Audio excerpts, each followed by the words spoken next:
Picture this. After years of scrubbing floors and hustling late nights in Europe to build my parents a decent house back home in Cameroon, my own brother betrays me, framing me as a separatist just to steal the house I built. What happens when greed turns blood into strangers and the promise of home becomes a battleground? Stick around as I reveal how trust shattered, secrets came to light, and how the same system meant to silence me became my path to justice.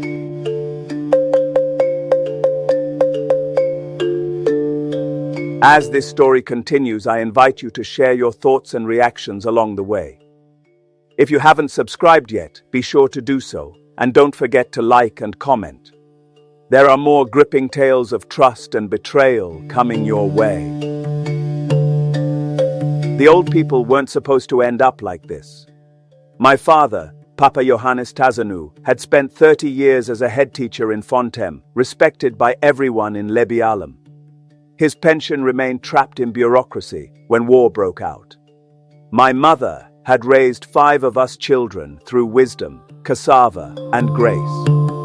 My parents had built their retirement in the temperate hills of Belgium, only to have it all stripped away in an instant when war came.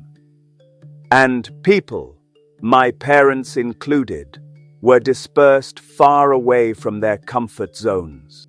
I remember the first video call after they fled to Douala.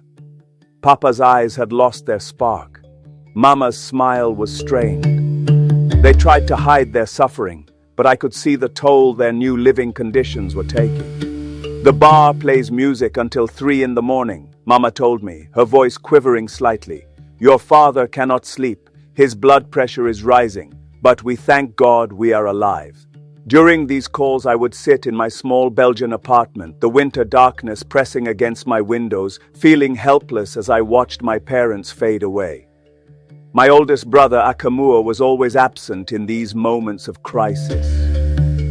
2 of my other brothers had chased American dreams with tragic outcomes. One was lost to the river while crossing to Mexico, the other caught by the United States Border Patrol and deported in shame. The burden of hope rested solely on my shoulders. I could not allow my parents to slip away, unseen and uncherished, in that strange, unforgiving city. Life in Belgium offered me a fragile sense of stability. By day, I juggled part-time lectures at the university while inching toward my PhD. By night, I scrubbed office floors until my hands ached. My apartment was nearly empty. A mattress on the floor, a battered desk, and one treasured indulgence, a framed photograph of the Belgium hills taken during my last trip home. It was more than a picture. It was a lifeline to a world that now existed only in memory. Those green, bustling hills, now scarred by war and silence. Sometimes, in the quiet after midnight, I'd find myself anchored in the middle of my tiny room, eyes locked on that photograph. Echoes from my childhood would rise within me, voices of classmates marching in dusty schoolyards singing, "Oh my home, my home. Oh my home, my home. When shall I see my home? When shall I see my native land? I will never forget my home." Back then, this was just a marching song, words we chanted absent-mindedly, their meaning lost in the rhythm. Only soldiers, we thought, truly understood what it was to yearn for home. But now, the aching truth of those lyrics washed over me. I'd linger there, heart heavy, before tearing myself away from the photograph and that mournful melody, refusing to let longing swallow me whole. Every euro I saved felt like a string tugging me back to Cameroon. After each night shift mopping corporate floors, I would count my earnings, calculating how much closer I was to making a difference. 6 more months of night shifts, I told myself one evening. Maybe then I'll have enough to start. After a particularly difficult call where my father seemed to struggle even to speak, I made a decision. I had bought a plot in Buea 2 years before leaving Cameroon, intending to sell it when real estate prices appreciated. But now, my parents' comfort outweighed any potential profit. That evening, I sent a WhatsApp voice note to Akamua, who lived in Douala but not with our parents. Brother Akamua, I said, trying to sound confident despite my reservations. I want to build a house in Buea. Mama and Papa can breathe easier there. The climate is close to what they're used to in Fontem. I'll send the money. You handle the construction. What do you think? His response came quickly, his voice unusually enthusiastic. Leave it to me, little brother. I'll make you proud. This is exactly what Mama and Papa need. I should have recognized the warning signs. Akamua had always been quick to claim glory, but slow to shoulder responsibility. Growing up, he had mastered the art of appearing busy while doing little. But in that moment, I saw only a solution to my parents' suffering. I want a 2-apartment house, I continued. One apartment will house Papa and Mama, the other will be my holiday home whenever I'm in Cameroon. You can take a room in Mama and Papa's apartment so you can look after them. There was a pause before he replied, his tone carefully measured. My brother, how often do you come back home? That apartment reserved for you will grow mold. Let me live in it. The master bedroom will always be reserved for your use whenever you're around. I hesitated. Something in his voice triggered a distant memory. I remembered Akamua's childhood greed. I remembered how Akamua used to pressure our mother to give him my portion of meat, arguing that I wasn't hungry anyway. But I pushed the thought aside. Okay, brother, I conceded, but let's build first. The details can come later. And so began a project born of love, but, unbeknownst to me, destined for betrayal. The money transfers became a ritual. Every month I sent substantial amounts from my Belgian account to Akamua's mobile money. With each transfer came specific instructions. This is for the foundation, I texted. Get quality cement. Don't compromise. Later, this is for the iron rods. Remember, this house must outlast us. Akamua dutifully sent photos of every stage, the clearing of the land, the digging of the foundation, the rising walls. I saved every image in a digital album titled Home. On particularly difficult days, when the Belgian winter darkness pressed in and homesickness gnawed at me, I would scroll through these images. I imagined my parents sitting on the veranda, breathing mountain air, instead of the congested fumes of Douala. My parents fled the war, I explained to a colleague, who asked why I always declined invitations to dinner. Now I'm building them safety. I'm sorry, but I can't afford to miss work this evening. 6 months into construction, Akamua sent a video of our parents visiting the site. Mama walked through the unfinished rooms, touching walls with reverence. My son is building me a palace, she said, her eyes bright with tears. Look at these strong walls. Tarkum, when you watch this video, know that your mother blesses you every day. Papa stood straighter in that video than I had seen in years. Pride had returned to his posture as he inspected the workmanship, nodding approvingly. Good foundation. Strong beams, he noted. This house will stand for generations. Each video renewed my determination. I took on additional cleaning shifts, taught extra classes, and sacrificed small comforts. When colleagues invited me to restaurants or weekend trips, I declined with a smile. I'm saving for something important, I would say. As months turned to a year, the house took shape. Tiles replaced concrete floors, windows were fitted with glass. A roof, sturdy against tropical storms, crowned the structure. Akamua negotiated with electricians, plumbers, and painters, sending detailed updates of costs and progress. Or so it seemed. The day the house was completed, Akamua sent a video that brought me to tears. Our parents sat on upholstery chairs in the echoing emptiness of the new living room. Sunlight spilled across the tiled floor. Papa's hands trembled in his lap, his eyes glistening with emotion. My son, you have restored my dignity in my old age, he said, his voice breaking. Mama, her cheeks wet with tears, insisted that I bow my head for a prayer. even though I was continents away. God and our ancestors look upon the child who remembers his roots, she prayed. Your sweat and your love for us shall never go in vain. God will multiply you. Your ancestors will keep you safe, and one day you shall come back to meet us in this beautiful home. I felt a tear run down my cheek as the video ended. I texted my brother. We did it. Thank you, brother. Akamua replied with a thumbs up emoji and a heart. What I couldn't see was the document already hidden in Akamua's drawer, a house deed with only his name on it. 2 years passed. My parents settled into their new home, their health improving in Buea's gentle climate. Regular video calls showed them regaining weight, smiling more, sleeping better.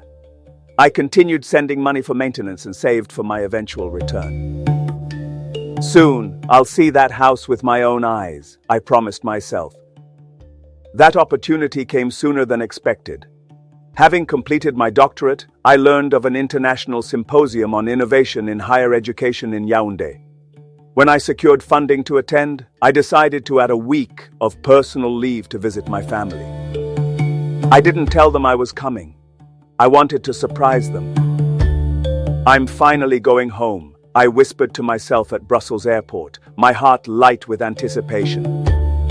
After a long flight and the journey from Douala to Buea, I arrived at the address I knew by heart. Standing outside the gate, suitcase in hand, I felt a surge of pride. The house looked even better than in the photos. A 2-story structure painted in warm yellow, with a black gate and small garden.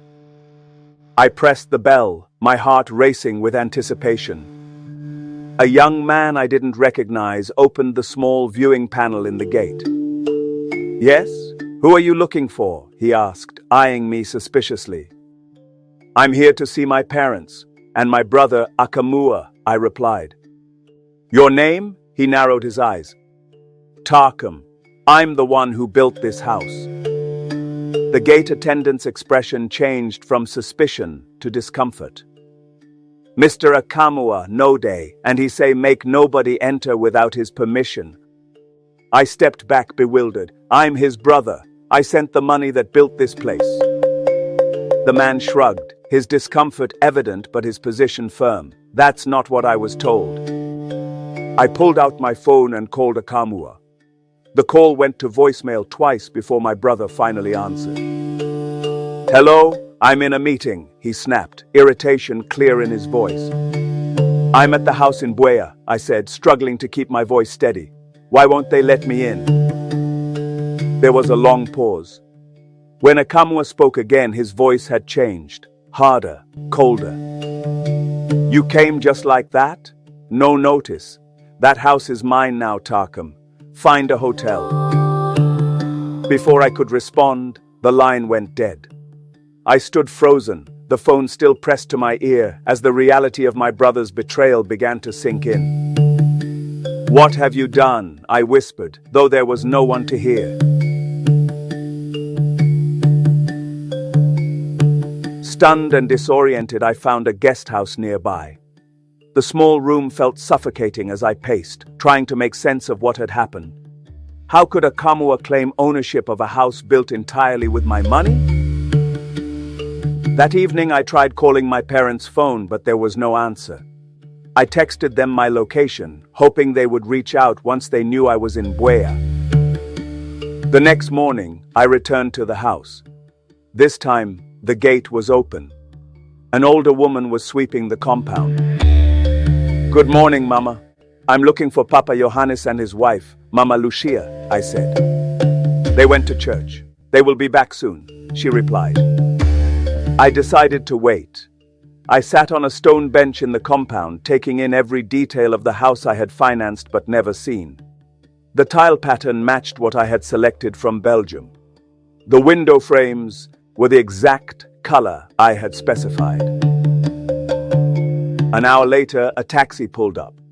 My parents emerged, accompanied by Akamua.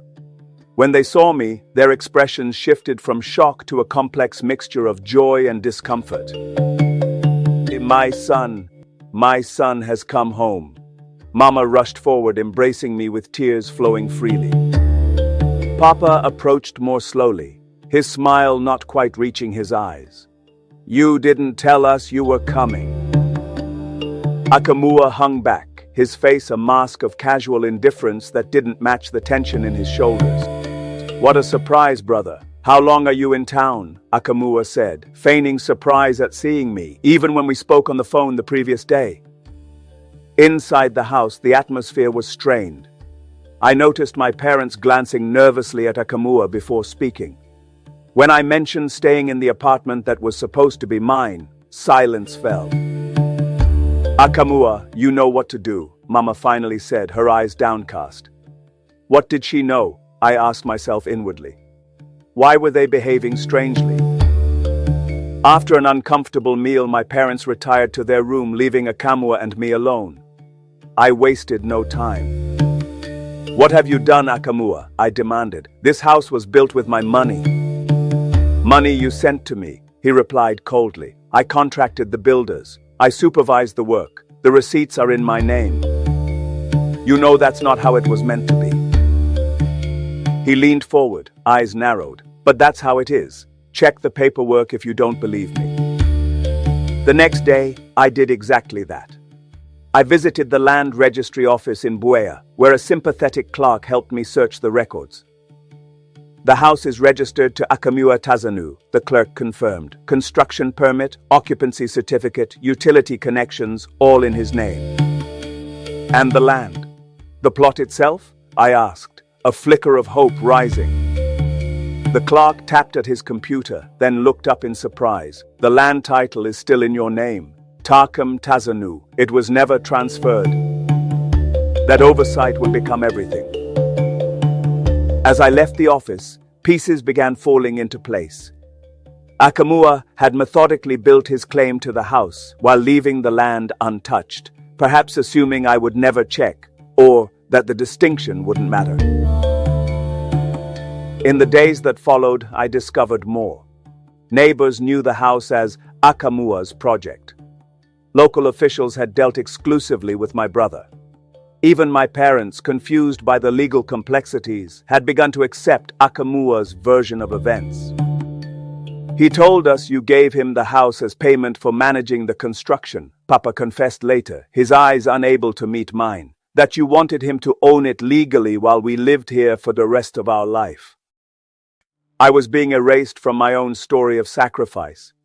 But I still held one crucial piece of the puzzle: ownership of the land beneath the house. At first, I tried diplomacy. I invited Akamua to meet at a neutral location, a quiet cafe near the University of Buea. He arrived late, dressed expensively, a new confidence in his stride. "Brother, let's not disgrace our parents," I said, keeping my voice low. "Keep the credit if you want. Just let the house be theirs. Let them live in peace." Akamua stirred his hot chocolate drink slowly, watching me with calculating eyes. "Tarkum, you've lived too long in Europe. Cameroon doesn't work the way you think. Possession is ownership here. I possess the house. You can go to hell. And I possess the land title," I countered. Something flickered across his face, a momentary crack in his confidence. But it vanished quickly. "We'll see what that's worth," he said, rising from his seat. As he walked away, he paused and threw back, "Our parents spent everything on you, leaving us with nothing." The urge to shout "liar" burned inside me, but I bit back my words. The truth was, as the eldest, I'd watched our parents do everything they could to give Akamua every opportunity. They enrolled him in the best schools they could afford, but after he dropped out of several, they lost hope. They even tried to help him learn a trade, but he squandered the money meant for his apprenticeship on women. Now, he expected me to pay for his mistakes. The next morning, I received a visitor at my guest house, a police officer with a summons. According to the document, I was wanted for questioning regarding financial support of separatist fighters in the Anglophone crisis. It was a devastating accusation. In Cameroon's political climate, such charges could mean imprisonment without trial, or worse. The officer's expression was grave as he explained. "This is a serious matter, sir. You must appear tomorrow at the station." I counted my blessings that I hadn't been thrown straight into a cell. The mere fact that the police, rather than the army or gendarmes, were handling my case felt like a stroke of luck. I knew all too well how quickly things could spiral in Cameroon's tense political climate. One moment of suspicion, and the security forces would drag me off without a word. After the officer left, I sat on the edge of my bed, thinking. Only one person had the motive and knowledge to fabricate such charges: Akamua. My brother was not just stealing a house, he was willing to put my freedom and safety at risk. That night, as rain pounded against the guest house roof, I stopped being gentle. I stopped thinking like the diplomatic researcher from Belgium and started thinking like a son of Cameroon, where justice sometimes requires creative navigation. I called my mother. "Mama, I need the truth. Has Akamwa been supporting you properly since you moved in?" Her hesitation told me everything. "He comes on Sundays for lunch," she finally admitted. "He brings small gifts. But the electricity was cut last month because he didn't pay. Your father had to borrow money from a friend, hoping to pay back whenever you send us money." As I ended the call, I began making a list of everyone who might help me. Former classmates, distant cousins, old teachers, anyone with connections in the city's legal or administrative circles. One name stood out: Aboman Kong, a former classmate from Government High School Fontem. According to social media, she now lived in Yaoundé, working as a legal advisor for a telecommunications company. We hadn't spoken in years, but desperate times called for desperate measures. I sent her a message on Facebook explaining my situation. Her response came within hours. She texted me via the number I had provided. "This is outrageous," she texted back. "My roommate from university is now the state council in Buea. Give me 24 hours." One call changed everything. Aboman Kong's roommate from university, now the state council in Buea, was known for three things: her unwavering Christian faith, her efficiency, and her incorruptibility. When Aboman Kong presented my case, she agreed to meet me immediately. In her office, surrounded by law books, a Bible, and a large wooden cross, I presented my evidence. Bank transfers dating back 18 months, WhatsApp conversations detailing construction plans, voice notes where Akamua acknowledged my ownership. When I finished, she was visibly angry. "This is why Cameroonians abroad feel reluctant to invest back home," she said, shaking her head. "They're betrayed by the very people they trust. Family, of all people." She examined the police summons, her frown deepening. "This is a fabrication. A dangerous one." "Can anything be done?" I asked, hope rising for the first time since my arrival. "More than you might think. Leave this with me." That evening, as I sat in my guest house wondering if I should flee the country, my phone rang. It was the state council. "Mr. Tazanu, I suggest you stay indoors tomorrow. Don't answer your door unless it's me or my representative." I barely slept that night. At dawn, I watched through my window as police vehicles moved through the misty streets of this mountain city. By noon, my phone buzzed with a call from my mother, Mama Lucia. Police had arrived at the property. She sounded worried and ruffled. 2 days after my meeting with the state council, police officers arrived at the house. Akamua was arrested and taken into custody, awaiting questioning about multiple offenses: fraud, document forgery, and filing false charges. The State Council built the case meticulously. The police commissioner furnished her with information about Akamua's fabricated charges against me. Urban planning officials, suddenly faced with scrutiny, scrambled to distance themselves. "We don't know how Akamua got the house registered in his name," one official claimed. "We never approved that file. Someone must have bypassed procedures." Akamua's so-called connections melted away. His accomplices in the land registry vanished. The house was sealed by court order pending resolution of ownership. I said nothing publicly. I stayed in my guest house, declining interview requests from local journalists who had caught wind of the story. I let the system speak. Meanwhile, my parents were shattered, uprooted from the home that had been their solace, now forced to seek shelter with distant relatives. Their belongings, gathered in trembling hands, were stuffed into suitcases that seemed too small for the weight of their memories. When I visited, Mama sat hunched on the edge of a borrowed sofa, her gaze fixed on a faraway point. She couldn't bear to meet my eyes, as if afraid that in them she'd see the reflection of her own heartbreak. Finally, her voice broke the heavy silence, thin and trembling. "Brother against brother," she whispered, each syllable a fragment of grief. "This is not the family I prayed for every night, not the sons I raised." Papa, his shoulders stooped with a sorrow that had settled deep in his bones, spoke quietly, almost to himself. "The shame of it," he admitted. "Now the whole of Buea has turned their gaze on us. Their words sting worse than the loss I sat between them, feeling the hollow echo of my so-called victory. The emptiness pressed into my chest, making it hard to breathe. All I could do was listen, let their pain creep under my skin until it became my own. "Papa, Mama," I finally managed, my voice thick, "please tell me the truth. When did you first learn that a Kamua had claimed my house?" Papa's hand trembled as he cleared his throat, his face clouded with shame and worry. "About 2 months ago," he confessed haltingly. "He tried to move a tenant into your apartment. But your mother and I refused. We told him this was your home, not his to give away."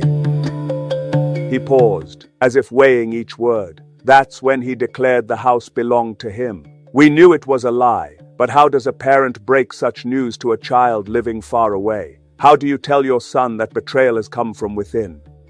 We feared it would shatter your heart." I stared at my parents, now stripped of dignity, reduced to asking for shelter in another's home. The image burned painfully in my mind, conjuring memories of cold winters in Europe, of working odd jobs, sending home every spare coin, hoping only to give them comfort and peace in a land riddled with unrest. "I never wanted this," I said softly, my voice almost lost beneath the weight of regret. "All I wanted was what was rightfully mine. I only dreamed of giving you a home, a place safe from storms. But my own brother thought he could steal that dream and bury me with false charges." When my parents learned the full story, through court documents and my gentle explanations, their faces aged 10 years in a moment. Mama wept not for the house, but for the crack between her sons. One evening, as we sat in the borrowed living room of their relative, she took my hands in hers. "My son, in our tradition, we believe that brothers who spill each other's blood bring a curse upon the family." "Mama, I haven't," I began to protest. "Blood comes in many forms," she continued. "You have spilled his pride. He has spilled your trust. The ancestors are weeping."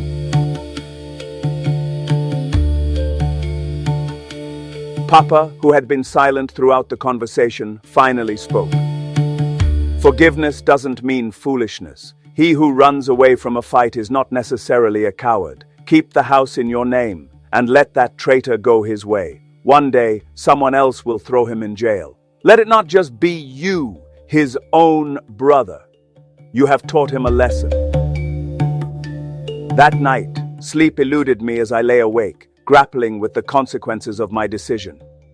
A part of me burned with the desire to make an example of a Kamua, a warning to anyone who dared to betray the sacred bonds of family for their own gain. This battle, I felt, was not just personal. It echoed the silent cries of countless other Cameroonians abroad, whose hard-earned sacrifices had been mocked by the greed of those left behind.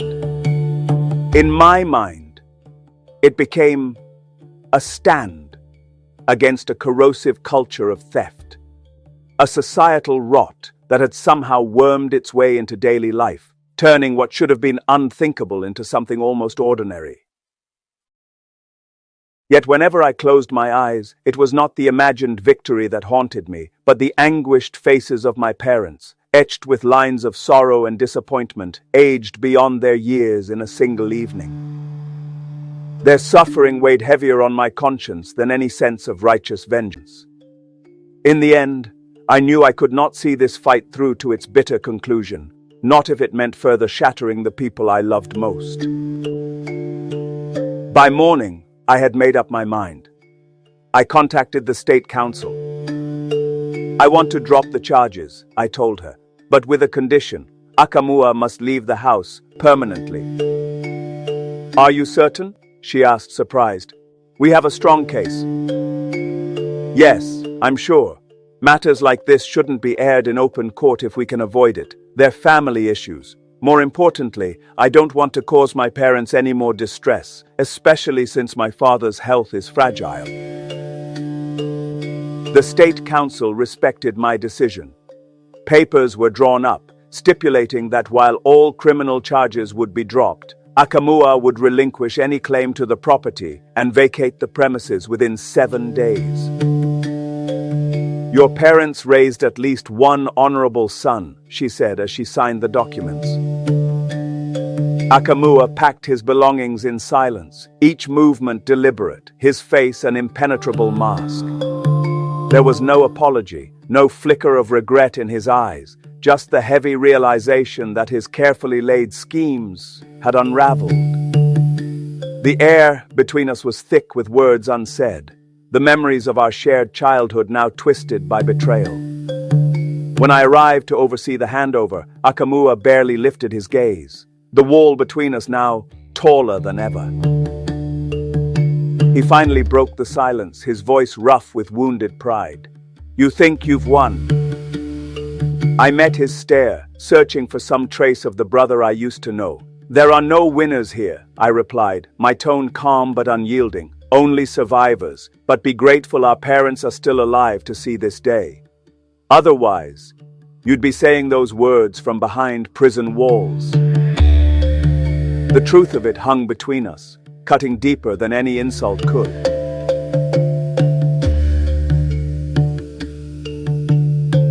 As the truck carrying his worldly possessions disappeared down the street, I watched him go, not with triumph or satisfaction, but with a weary sense of inevitability.